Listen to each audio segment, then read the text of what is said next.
Bismillahirrahmanirrahim. Assalamualaikum warahmatullahi wabarakatuh.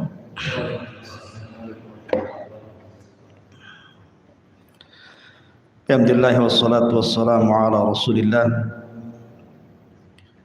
wa ala alihi wa sahbihi wa mawalah wa la hawla wa la quwata illa billahi wa ba'du. Alhamdulillah, di malam hari ini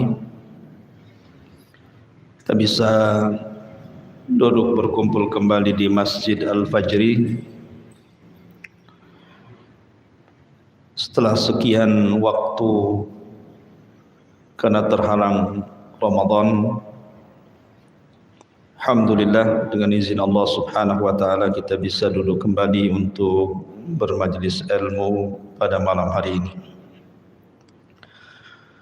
Tak lupa salawat dan salam kita hadiahkan kepada Rasul kita Nabi besar Muhammad sallallahu alaihi wa ala alihi wasallam.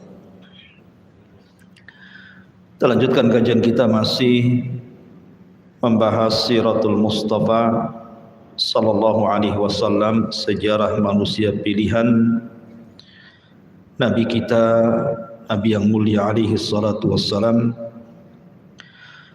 Dan malam ini kita masuk atau masih membahas tentang Ghazawatun Nabi, peperangan Nabi sallallahu alaihi wasallam.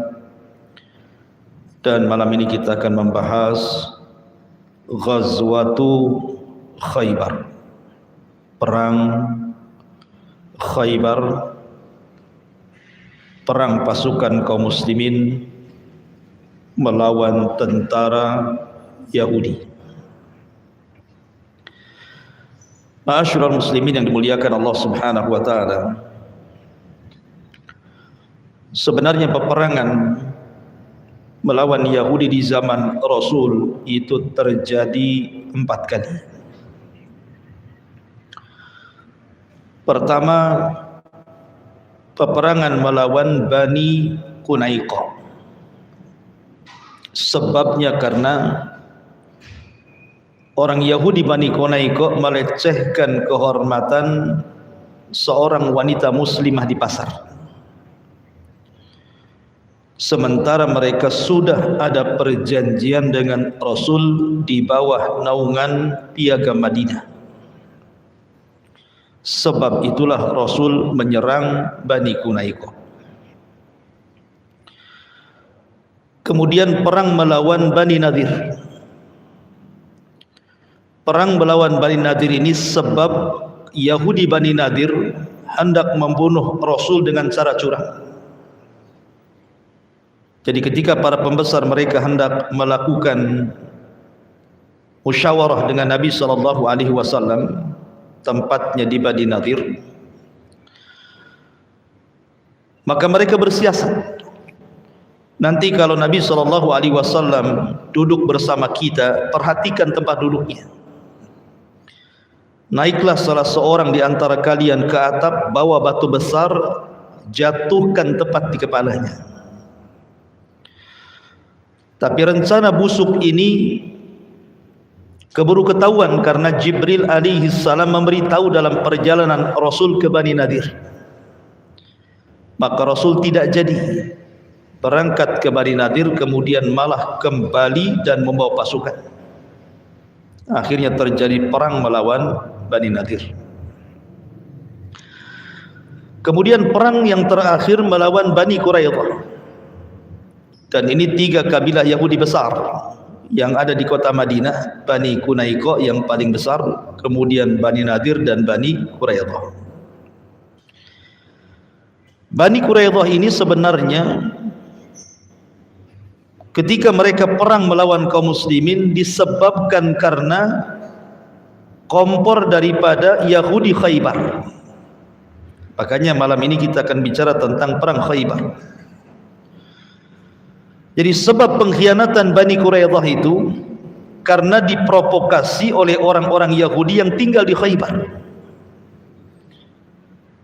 Ketika terjadi perang Ahzab, perang yang sangat menakutkan bagi kaum muslimin. Bagaimana tidak, kaum muslimin harus dikeroyok oleh berbagai macam kelompok dari luar Madinah, di antaranya musyrik Arab, musyrik Mekah, kemudian Ghatafan, kemudian Yahudi, belum lagi orang-orang munafik yang berkhianat.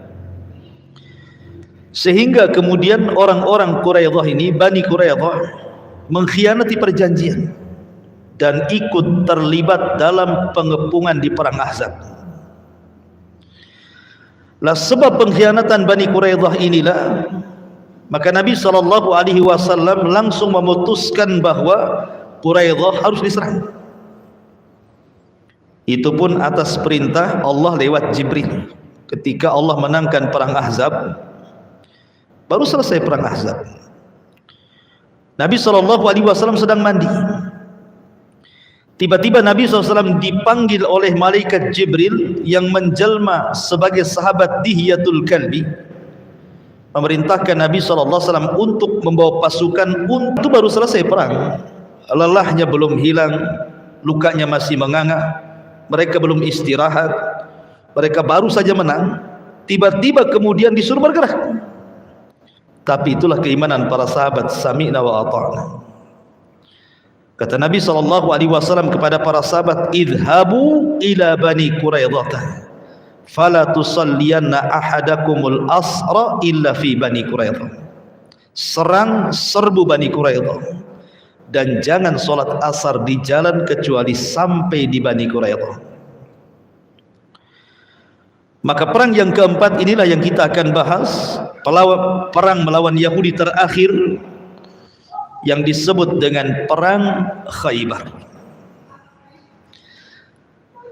Bagaimana kisah perang Khaybar ini? Dan bagaimana orang-orang Yahudi yang ada di Khaybar? Bagaimana peristiwa-peristiwa yang menarik di perang Khaybar ini? Karena nanti ada banyak peristiwa yang bisa kita ambil petik pelajaran dalam perang ini, dan juga munculnya mukjizat Nabi SAW perang ini sampai menikahnya Rasul dengan seorang wanita Yahudi namanya Safiyah, sampai kepada cerita upaya Nabi SAW akan diracun oleh seorang wanita yang bernama Zainab bintul Haris. Jadi banyak kisah dalam perang Khaybar yang menarik kita akan kisahkan. Ma'asyiral muslimin yang dimuliakan Allah Subhanahu wa taala, Khaybar adalah satu kota yang sangat maju di zaman Rasul, yang dikuasai orang-orang Yahudi. Dan Khaybar ini penuh dengan benteng, karena orang Yahudi itu suka buat benteng supaya musuh tidak mudah masuk. Maka banyak dibuat benteng-benteng yang mengelilingi kota Khaybar ini. Belum lagi Khaybar ini kota subur, sehingga kemudian aliran-aliran air itu sangat menyuburkan di Khaybar ini, sehingga orang-orang Yahudi itu mampu mereka menyimpan makanan yang bisa dimakan bertahun-tahun. Intinya bahwa Khaybar itu negeri kaya di zaman itu, penghasil kurma terbaik yang terletak dekat kota Madinah. Tetapi walaupun demikian, orang-orang Yahudi Khaybar ini provokator. Mereka yang suka menyulut peperangan untuk melawan Nabi SAW. Mereka suka mengompori orang-orang musyrik, bahkan sesama Yahudi mereka kompori untuk melawan Nabi SAW. Salah satunya yang masyhur dalam perang Ahzab yang sudah saya tadi jelaskan. Adapun perang Khaybar ini adalah perang murni antara kaum muslimin yang dipimpin oleh Nabi SAW langsung. Kemudian Ali bin Abi Thalib pembawa bendera, kemudian Abu Bakar dan Umar radhiyallahu anhu. Ini para pemimpin-pemimpin Islam yang bergerak menuju Khaybar.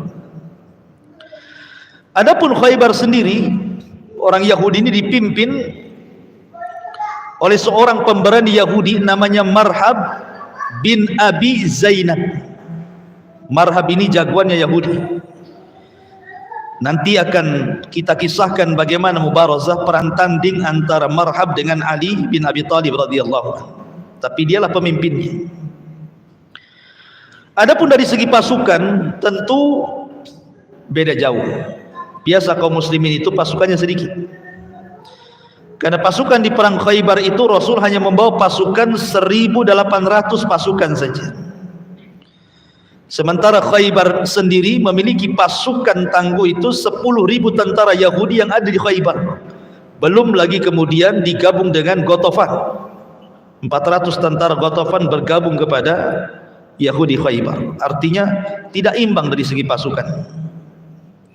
Tetapi sekali lagi kemenangan bukan karena banyaknya jumlah. Kemenangan itu karena izin dari Allah Subhanahu wa taala, kam min fi'atin qalilatin ghalabat fi'atan katsiratan biidznillah. Berapa banyak kelompok yang sedikit mampu mengalahkan kelompok yang besar, semua karena izin Allah Subhanahu wa taala. Ma'asyiral muslimin yang dimuliakan Allah Subhanahu wa taala. Adapun tanggal kejadiannya, ada yang mengatakan Khaybar berdasarkan pendapat Imam Ibn Ishaq rahimahullahu taala, dan pendapat ini dikuatkan oleh Imam Ibn Hajar Al-Asqalani rahimahullahu taala, bahwa Khaybar atau perang Khaybar terjadi di bulan Muharram tahun ke-7 Hijriah. Jadi Rasul sudah menetap di Madinah 7 tahun. Tepat di bulan Muharram tercetus perang Khaybar. Ada yang mengatakan perang Khaybar terjadi bulan Safar, atau terjadi di bulan Rabiul Awal, masih tahun ke-7 Hijriah. Ada juga yang mengatakan bahwa perang Khaybar itu terjadi di bulan Jumadil Ula pada tahun ke-7 dari hijrah Nabi sallallahu alaihi wasallam. Ada yang mengatakan tahun ke-6. Tapi pendapat yang masyhur, perang Khaybar terjadi pada tahun ke-7 Hijriah di bulan Muharram, 20 hari setelah perjanjian Hudaybiyah. Jadi setelah perjanjian Hudaybiyah antara Rasul dan juga orang-orang musyrik Mekah karena tidak bisa umrah, kemudian tercetus perjanjian Hudaybiyah, Rasul pulang ke Madinah.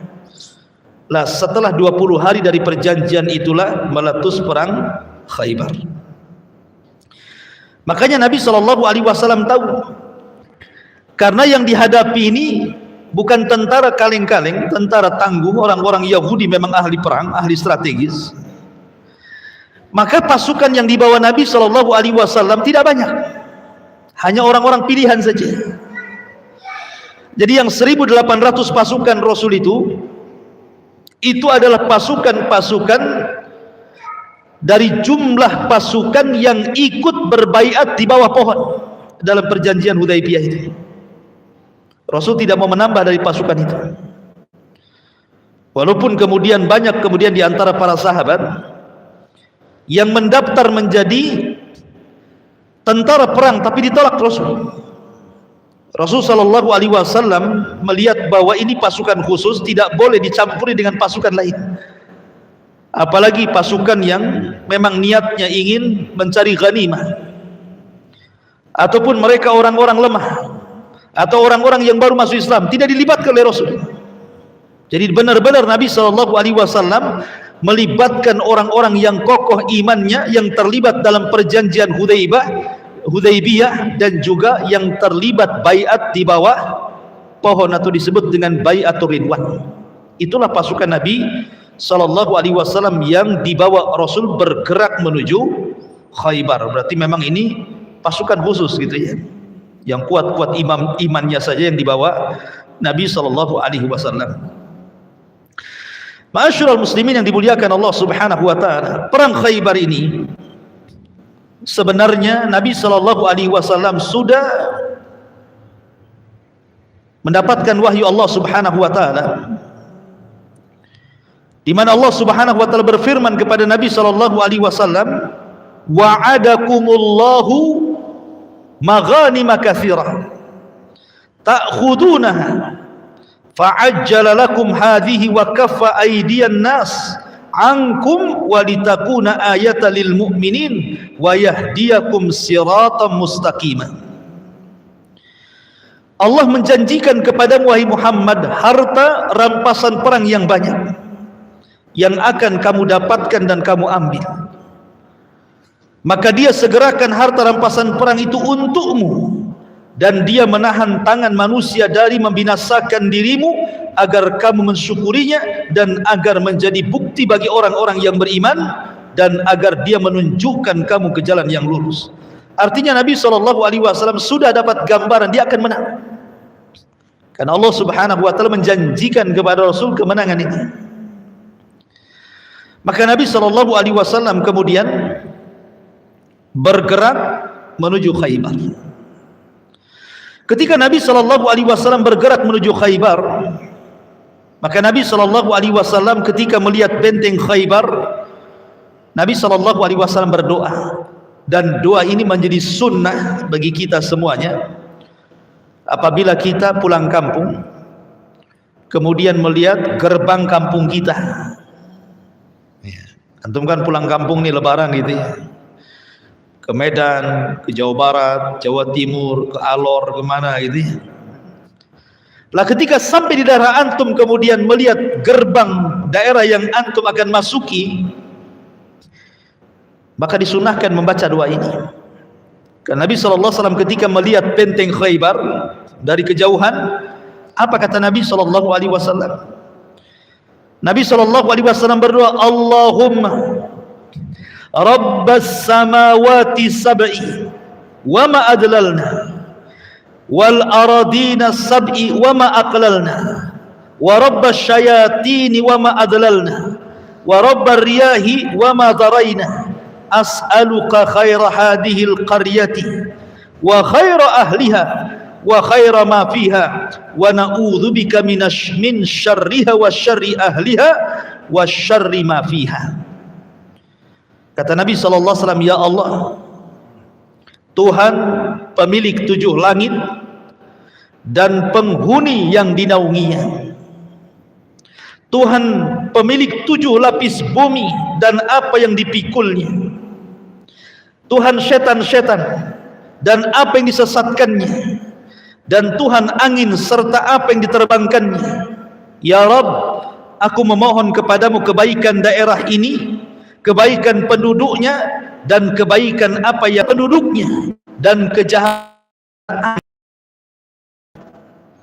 Dari sini Al-Imam An-Rahimahullah ta'ala mengatakan termasuk daripada sunnah Nabi SAW, apabila kita memasuki sebuah daerah, maka kita disunnahkan untuk membaca doa ini. Lalu Nabi SAW ketika sudah melihat gerbang Khaybar,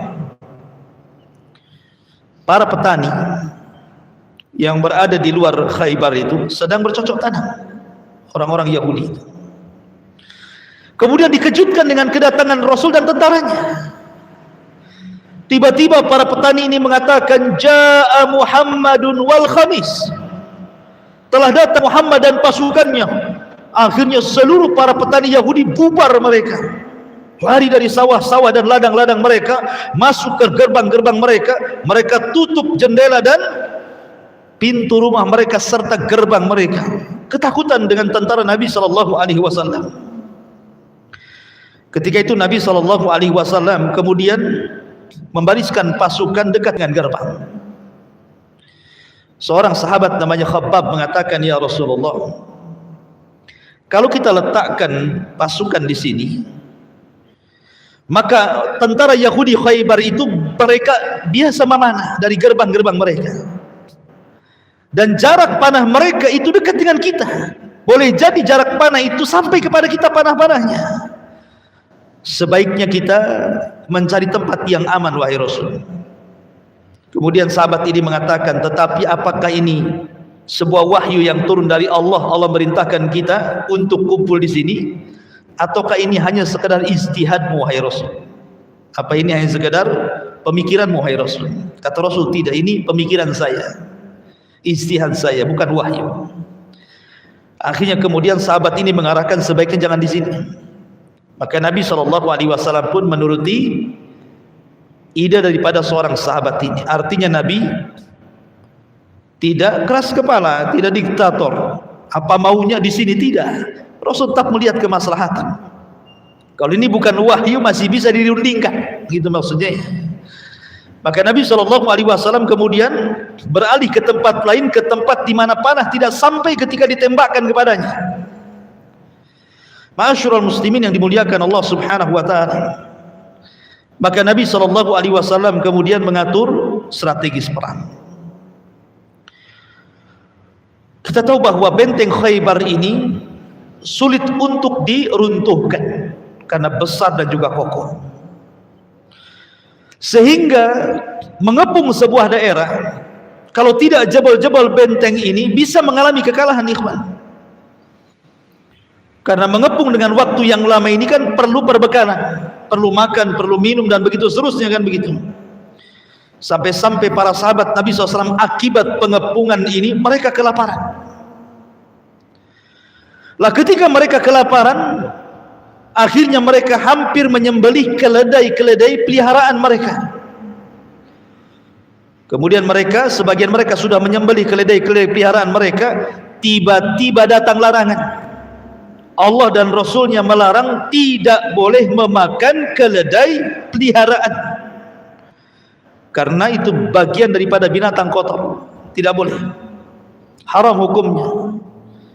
Kecuali kalau keledai liar, tidak masalah. Kalau keledai dipelihara dan biasa digunakan untuk mengangkut barang, maka tidak boleh dimakan dagingnya, haram. Sehingga kemudian para sahabat harus makan apa mereka dalam pengepungan ini. Akhirnya kemudian Allah Subhanahu wa taala berikan rukhsah, keringanan, boleh memakan daging kuda. Akhirnya mereka pun menyembelih kuda-kuda mereka supaya mereka tidak kelaparan. Dari sinilah maka halal memakan daging kuda. Tetapi tidak boleh untuk kurban. Kurban itu hanya boleh dengan kambing, kemudian sapi, kemudian unta. Kuda tidak masuk. Lah setelah kemudian para sahabat Nabi SAW kelelahan, keletihan, terkadang Abu Bakar Siddiq membawa pasukan kecil berusaha untuk menjebol benteng, tidak bisa. Terkadang Umar membawa pasukan kecil untuk menjebol benteng, tidak bisa. Jadi upaya dan usaha itu hampir sia-sia. Sampai pada suatu malam Nabi SAW diwahyukan bahwa besok akan terjadi kemenangan besar. Ketika Nabi SAW kemudian mengumpulkan para sahabatnya di malam itu, kata Nabi SAW, nanti malam, besok, kata Rasul, ada seorang laki-laki, rajulan yuhibbullaha wa rasulahu wa yuhibbuhu Allah wa rasuluhu, la u'tiyanna rayatan. Kata Nabi SAW, besok saya akan pilih seorang laki-laki anak muda yang mencintai Allah dan Rasulnya, dan dicintai Allah dan Rasulnya, aku akan berikan bendera kemenangan kepadanya. Masyarul muslimin yang dimuliakan Allah Azza wa Jalla, lihat Rasul ini tentu mengucapkan bukan dengan hawa nafsunya. Rasul itu mengucapkan dengan wahyu yang diwahyukan kepadanya. Ketika Rasul mengatakan besok akan mengalami kemenangan, sahabat yakin. Dan kemenangan itu di tangan seorang laki-laki pemegang bendera. Makanya keesokan harinya seluruh para sahabat berkumpul tuh. Mereka berangan-angan dan bercita-cita satu di antara mereka yang memegang bendera itu. Sampai-sampai Umar bin Khattab hadir berdesak-desakan ingin dipilih Rasul yang memegang bendera itu. Kata Umar, sebenarnya aku paling tidak suka menjadi seorang pemimpin kecuali hari ini, katanya. Aku ingin sekali. Kenapa? Karena Nabi SAW menyatakan bahwa kemenangan akan didapat. oleh seorang laki-laki yang mencintai Allah dan Rasulnya dan dicintai Allah dan Rasulnya. Ini kan rekomendasi namanya. Coba, Rasul yang mengatakan laki-laki ini mencintai Allah dan Rasulnya. Oke lah, kalau hanya sekedar mencintai Allah dan Rasulnya, kita pun bisa ngomong. Anda cinta kepada Allah? Oh, cinta. Anda cinta kepada Rasul? Cinta sekali. Pertanyaannya, apakah Allah mencintai Anda dan Rasulnya juga mencintai Anda? Belum tentu. Tapi ketika Nabi SAW mengatakan orang ini dicintai Allah, dicintai Rasul, mencintai Allah, mencintai Rasul, ini sebuah keutamaan besar di dunia dan di akhirat. Makanya wajar 1.800 orang berdesak-desakan, lo bayangkan, hanya ingin ditunjuk mereka lah pemegang bendera. Sampai Umar itu yang memiliki badan besar berdesak-desakan di situ. Tiba-tiba Nabi SAW mencari orang yang tidak ada dalam pasukan yang berdesak-desakan itu. Kata Rasul, "Aina Ali?" Di mana Ali? Gitu. Ali nggak ada. Aina Ali? Di mana Ali? Maka orang-orang mengatakan, "Ya Rasulullah, Ali sedang sakit matanya." Ya wajar ya, di padang pasir.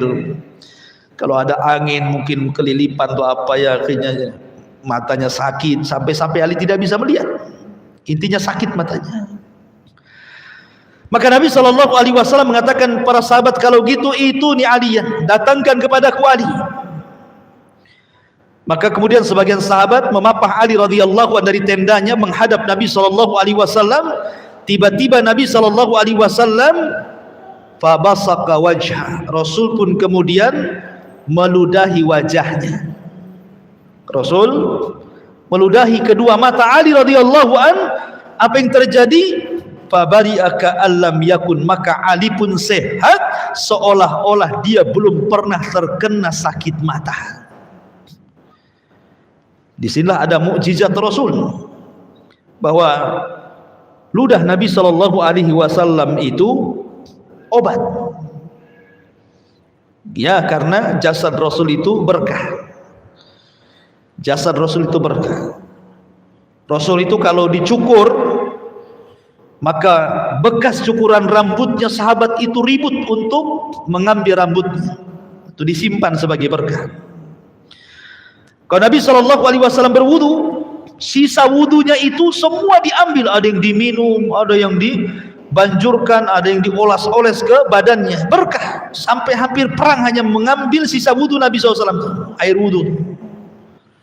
Sampai kepada air ludah Rasul itu berkah, makanya bisa menjadi obat dan mampu mengobati kedua sakit mata Ali radhiyallahu an sebagai mukjizat dari Allah Subhanahu wa taala. Maka mulailah kemudian Nabi SAW menyiapkan pasukan. Kemudian Nabi SAW, orang dulu kan kalau peperangan itu biasa ada namanya mubarazah. Ketika Rasul SAW berhasil menjebol benteng di tangan Ali radhiyallahu anhu, maka sistem perang dulu itu kalau sudah berhadapan-hadapan pasukan tidak langsung saling menyerang, tidak, tapi ada namanya adu tanding, atau dalam bahasa Arab disebut mubarazah. Mana jagoanmu, ini jagoan gua. Rupanya dari jagoan Yahudi itu memang langsung dihadapkan pemimpin mereka, jagoan mereka yang dikenal luar biasa gitu kehebatannya, namanya Marhab ibn Abi Zainab. Itulah jagoan orang-orang Yahudi, langsung ke depan. Maka kemudian Nabi SAW memerintahkan seorang sahabat Ansar namanya Salamah ibn Aqwa radhiyallahu an, langsung menjadi adu tanding dari kaum muslimin. Ingat, orang-orang dulu biasanya untuk mengedonkan perasaan orang, mereka selalu melantunkan bait syair, karena syair itu bagi mereka semacam media hari ini. Orang mendengar syair bisa menangis, orang mendengar syair bisa dendam, orang mendengar syair bisa lemah, orang mendengar syair bisa kuat, Orang mendengar syair bisa berperang, orang mendengar syair bisa ribut. Syair itu media untuk membangkitkan dan melemahkan.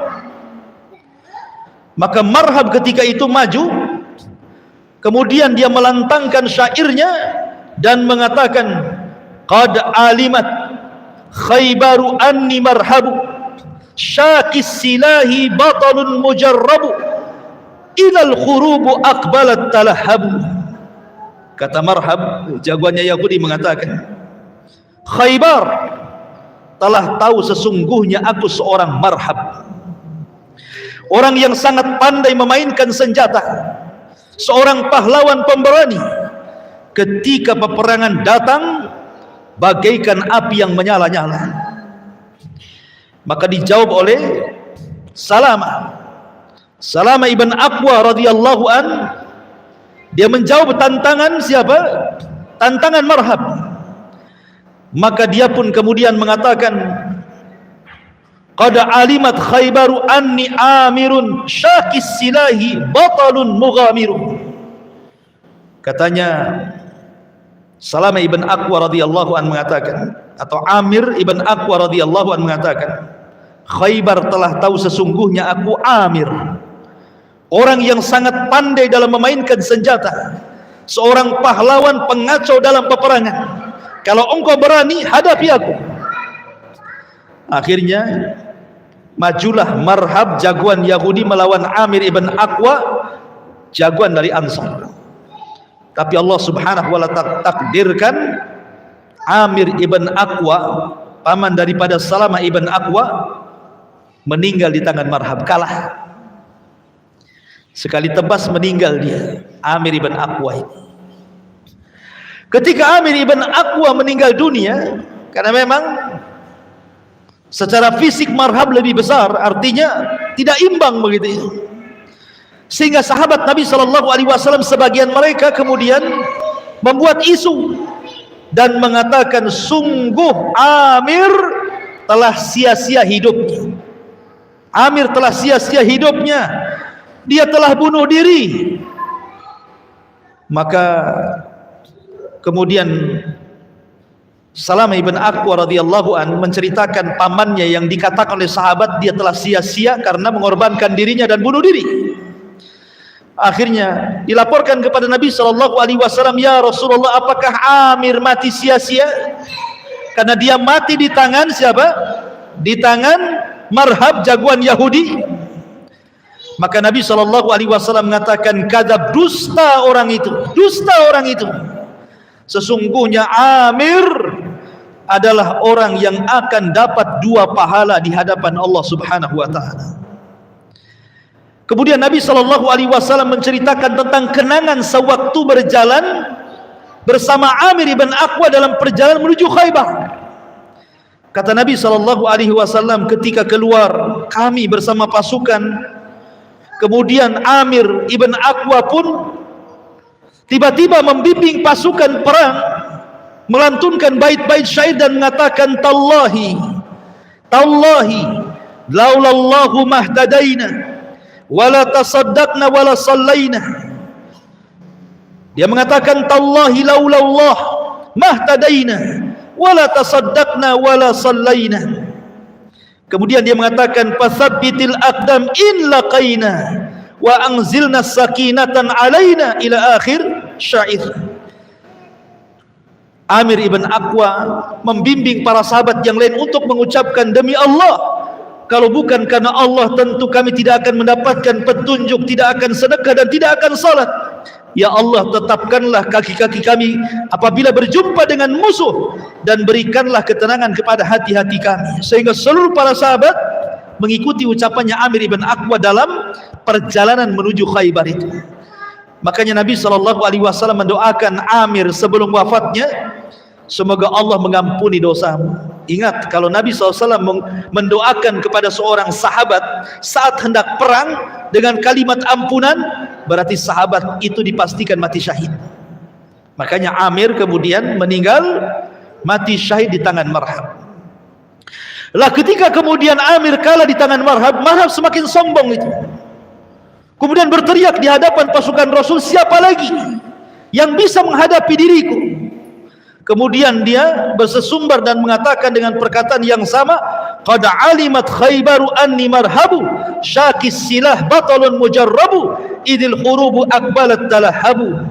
Marhab mengatakan, sesungguhnya Marhab, seluruh orang-orang Khaybar tahu siapa Marhab. Kemudian Ali radhiyallahu an tiba-tiba datang dan mengatakan, akulah lawanmu, kata Ali radhiyallahu an. Nah, sekarang baru imbang yang melawan Ali radhiyallahu an. Sebenarnya Ali ini jauh di bawah usianya Marhab, tetapi Ali radhiyallahu an diberikan oleh Allah Subhanahu wa taala kemampuan perang dan juga fisik yang kuat. Makanya ketika kemudian Amir gugur di tangan Marhab, Ali pun maju dan Ali pun menggertak Marhab dengan mengatakan, ana alladhi sammatni ummi Haidara kalaythi ghabatin karihil mandara ufihim bisa'i kailas sandara. Kata Ali radhiyallahu an, tahukah kalian siapa aku? Ali radhiyallahu, dan ini menunjukkan sombong dalam peperangan boleh. Seseorang berlaku sombong dalam peperangan itu boleh untuk mengedonkan lawan, tidak masalah. Tapi sombong di dalam peperangan nggak boleh. Sebagaimana menipu dalam peperangan boleh, tapi di luar peperangan tidak boleh menipu. Maka dengan sombongnya Ali radhiyallahu an mengatakan, ana alladhi sammatni ummi Haidara. Kata Ali radhiyallahu an, akulah orang yang diberi nama ibuku Haidarah. Haidarah itu nama dari nama-nama macan, nama singa. Haidarah itu, sayalah orang yang diberi nama oleh ibuku singa hutan. Nah gitu bahasanya.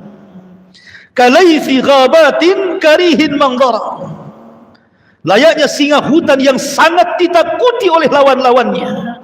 Kemudian Ali radhiyallahu mengatakan, ufihim bisa'i kailal sandara. Kata Ali radhiyallahu an, saya akan penuhi mereka dengan sa' ukuran yang sangat besar. Bahasa kita, kau jual, saya beli.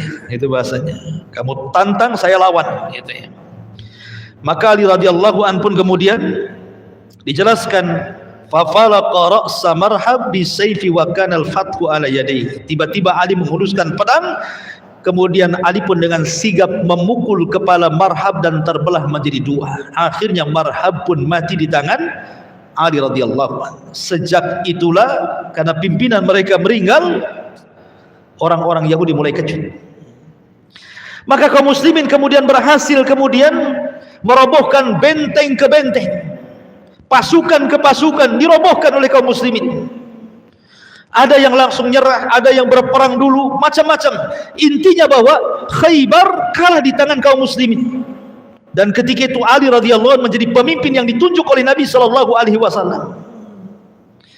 Ma'asyiral muslimin yang dimuliakan Allah Subhanahu wa taala, ada beberapa peristiwa yang menarik dalam perang Khaybar di tengah-tengah peperangan.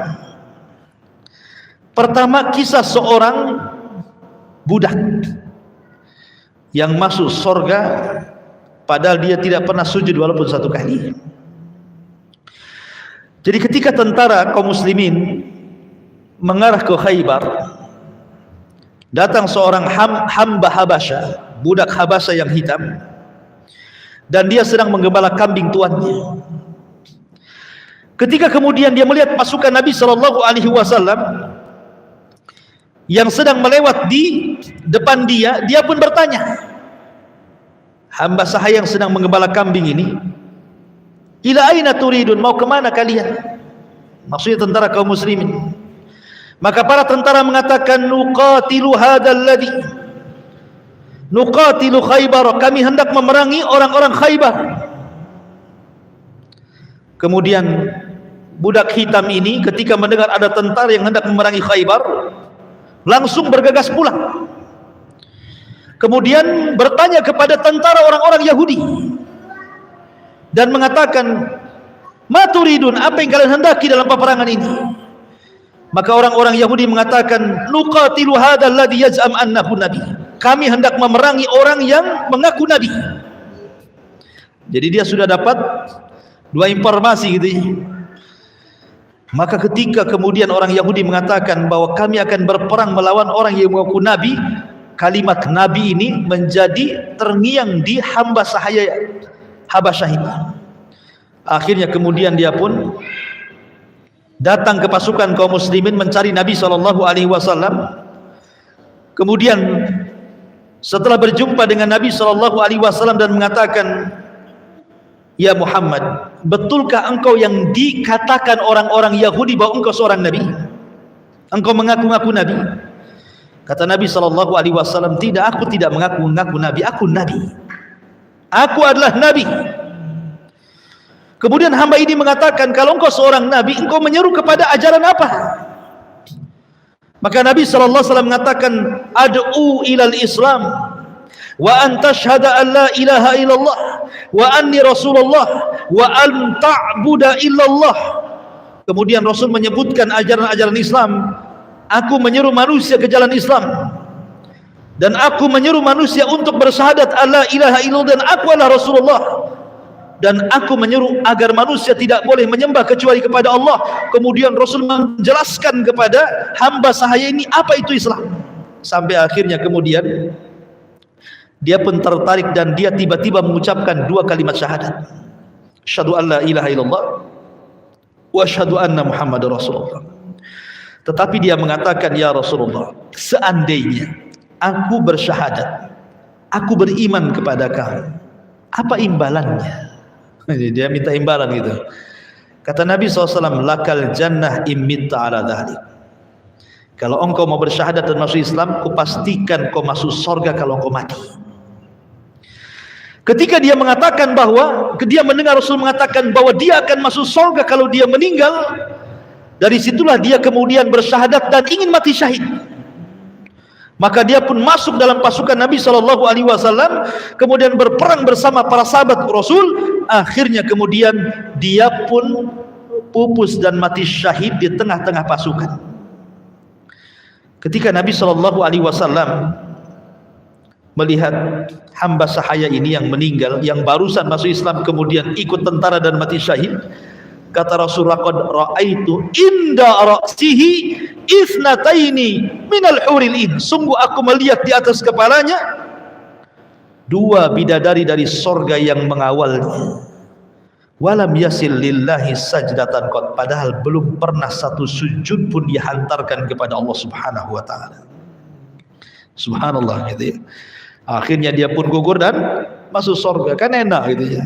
Gak pernah sholat, gak pernah puasa, masuk surga dapat bidadari. Ini pula yang dijadikan dalil para teroris itu.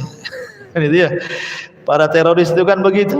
Kalau bisa masuk surga langsung disambut bidadari surga kata. Makanya mereka sibuk mempersiapkan bom, lupa sholat, lupa ngaji, lupa apa-apa, yang penting gimana caranya mati gitu. Ya Allah ya Allah, ya kasihan mereka. Mereka hanya berangan-angan ingin dapat bidadari, malah masuk neraka, naudzubillah. Ini peristiwa yang pertama. Peristiwa yang kedua tentang keikhlasan para sahabat Rasul. Jadi di saat peperangan itu datang seorang laki-laki dari Badui menemui Nabi SAW, kemudian ikut berjihad di perang Khaybar. Ketika kemudian pasukan dimenangkan dalam perang Khaybar ini dan mendapatkan ghanimah harta rampasan perang, maka orang Arab ini, sahabat ini, dibagikan padanya bagian ghanimah harta rampasan perang, tetapi dia tolak, dia tidak mau. Dia bawa lagi tuh harta rampasan perang itu menuju Nabi SAW, kemudian mengatakan, mahada ya Rasulullah, apa ini maksudnya, harta ini apa, untuk apa ini? Maka Rasul mengatakan, kismun qasamtuhu lak, itu bagian yang aku bagikan kepadamu sebagai ghanimah karena engkau sudah terlibat perang. Maka orang ini mengatakan, ma ala hada ittaba'tuka ya Rasulullah, demi Allah Rasul, aku mengikutimu bukan karena ini. Aku perang bukan karena ghanimah, bukan. Aku enggak mau. Walakin ittaba'tuka ala an armiha huna wa asyara ila Nabi sallallahu alaihi wasallam wa huwa maqtul. Tetapi demi Allah wahai Rasul, aku ini hanya sekedar ingin memanah di tempat ini saja karena Allah dan Rasulnya. Akhirnya kemudian Nabi SAW mengatakan, kalau engkau itu yang ingin engkau capai dan kau seorang pemanah, sekarang kau harus memanah sebelah sana. Akhirnya orang ini pun ketika perang berikutnya Rasul meletakkan orang ini di situ. Ketika melawan benteng Khaybar yang lainnya, Allah takdirkan dia pun terkena panah dan meninggal dunia. Kemudian Rasul tahu dan mengatakan, ha huwahu, apakah yang mati itu orang itu yang tadi tidak mau menerima ghanimah tadi? Maka para sahabat mengatakan, na'am wahai Rasul, ya itu dia. Maka Rasul mengatakan, sadaqallah fasaddaqahu, sungguh dia telah membenarkan Allah dan Allah pun membenarkan keimanannya. Sadaqallah fasaddaqahu, dia sudah membenarkan Allah, maka Allah pun membenarkan dirinya. Maka Nabi SAW langsung mengkafani dengan jubahnya. Kemudian Rasul salat kepadanya. Kemudian Nabi SAW berdoa untuknya, Allahumma hadza abduka kharaja muhajiran fi sabilik qutila syahidan wa ana alaihi syahida. Ya Allah, ini hambamu yang keluar berhijrah di jalan, dia terbunuh mati syahid dan aku yang bersaksi bahwa dia telah mati syahid. Ma'asyiral muslimin yang dimuliakan Allah Azza wa Jalla, ini kisah yang kedua dalam perang Khaybar. Termasuk juga kisah yang sudah saya kisahkan tadi tentang sahabat yang memakan keledai peliharaan dilarang. Karena Allah Subhanahu wa taala melarang tidak boleh makan keledai peliharaan, kemudian diberikan rukhsah untuk memakan daging kuda. Termasuk juga musyawarah tadi. Nabi SAW bermusyawarah di tempat yang oleh Rasul kayaknya cocok, tetapi bagi sahabat tidak cocok karena ini bahaya. Akhirnya Nabi SAW pun beralih dan mengikuti pendapat para sahabat. Termasuk juga ada seorang wanita namanya Umayyah bintu Abi Salat. Dia ikut memanah, menjadi pemanah dalam perang Khaybar, padahal perempuan. Awalnya dia selaku dokter untuk mengobati luka-luka sahabat dan begitu seterusnya, tapi ketika terjadi peperangan mau tidak mau dia pun terlibat. Akhirnya dia pun menjadi pemanah wanita di perang Khaybar, nama Umayyah bintu Abi Salat. Termasuk juga dilarang ketika sudah mendapatkan banyak tawanan, Nabi SAW dilarang untuk langsung menggauli seorang budak sampai dia haid dulu, karena dikhawatirkan budak itu hamil dari tuannya atau dari suaminya. Ketika tertawan dan jadi budak, maka tidak boleh digauli, karena Islam itu tidak boleh menggauli orang yang hamil. Maksudnya dalam dunia pernikahan pun tidak boleh seperti itu.